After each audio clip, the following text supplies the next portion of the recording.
Hi, today I will be providing technical assistance on how to conduct analysis and create visualizations with CIT data.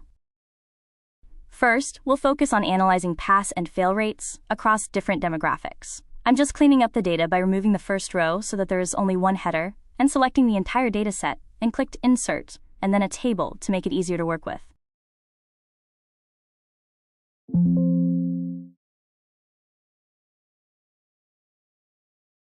We're going to select the entire table and click Insert and then Pivot Table. Our entire dataset is selected, and it will add the pivot table to a new worksheet. Now we'll decide what data we want to focus on. I'm interested in the pass and fail rates, so I'll drag this data value into the rows box of the pivot table fields. Now I want to focus on the pass and fail rates across different groups, such as field of employment, rank, and gender. I'll also add those as rows within the pivot table fields. We also need to add the pass and fail data into the values box within the pivot table fields. I want to look at this value as the number of individuals, which is the count, and percent of individuals, so I add this data point to the values box twice. To change the way the data is displayed, right-click on the column, and I select Show Value As and Percent of Column Total. Here we can see the survey data is from 141 individuals, and the breakdown equals 100% of individuals. We can also add certain data as filters for the pivot table. Here I'll add race/ethnicity, level of education, and age as filters.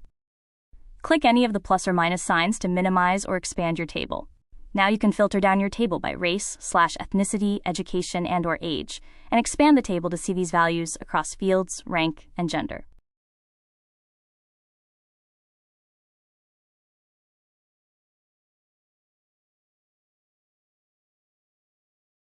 We'll change the titles of the columns so the information is more clear. If we select this entire table, we can make interactive visuals. Select Insert, and select your desired visual under Charts. Now you have a pie chart with all of the same information. Be sure to turn on the data labels and change the title.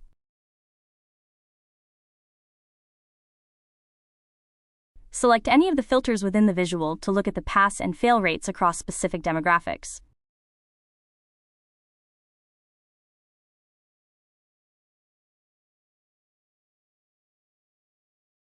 We can also look at individuals that fall into a specific score range across the pre-test and post-test. Here I copied and pasted the score columns from both the pre-test and post-test sheets. Make sure the data type is a number. Select both columns and insert a pivot table.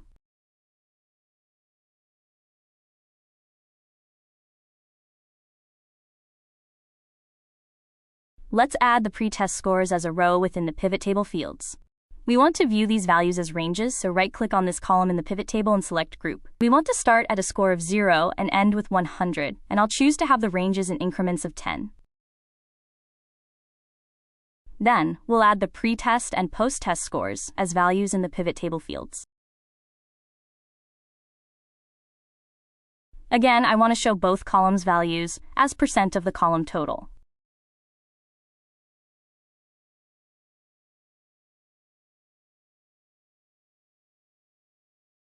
And change the column titles. Next, I'll filter out the first row within the score range column because there are no individuals that scored within this range. Now I'll select the entire table and make a visual to compare the pre-test and post-test score ranges.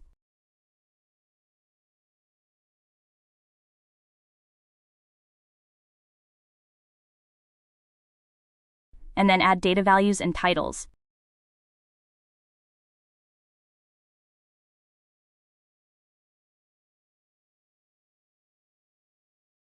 Now you have a simple visualization comparing both sets of scores. Last, we'll get more granular by focusing on the breakdown of correct and incorrect questions per question. The dataset now has values of 0 or 1 for each question, 1 representing they got the answer correct and 0 for incorrect. You can achieve this using the formula on the screen. We can now calculate the percent of correct and incorrect responses per question using the following formulas.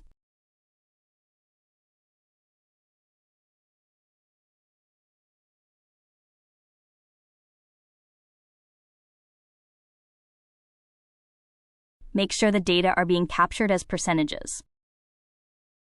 I'll apply the same formulas to the remainder of the test questions. I'll copy and paste these values into a new sheet. I added a row with the test question numbers.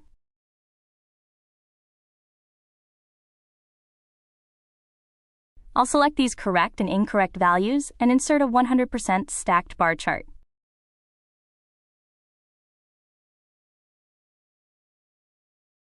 Again, add data labels.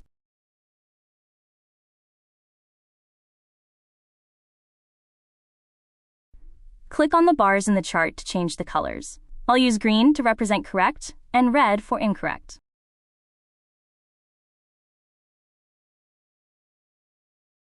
I'll change the color of the data labels so it contrasts better with the bar colors.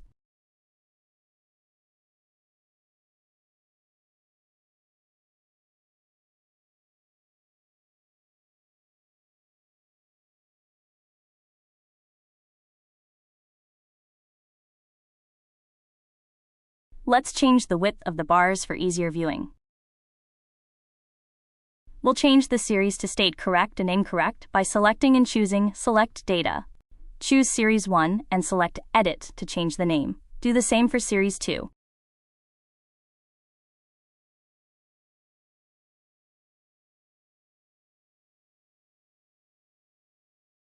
Add an axis title for the y-axis that specifies that this is the survey test question number. Then, add a chart title. Now you have a simple bar chart, where you can identify knowledge gaps across different questions and subject areas. Hopefully this video provides some insight on analysis that can be done as the Governor's Office of Crime Prevention and Policy builds a Power BI dashboard. Thank you.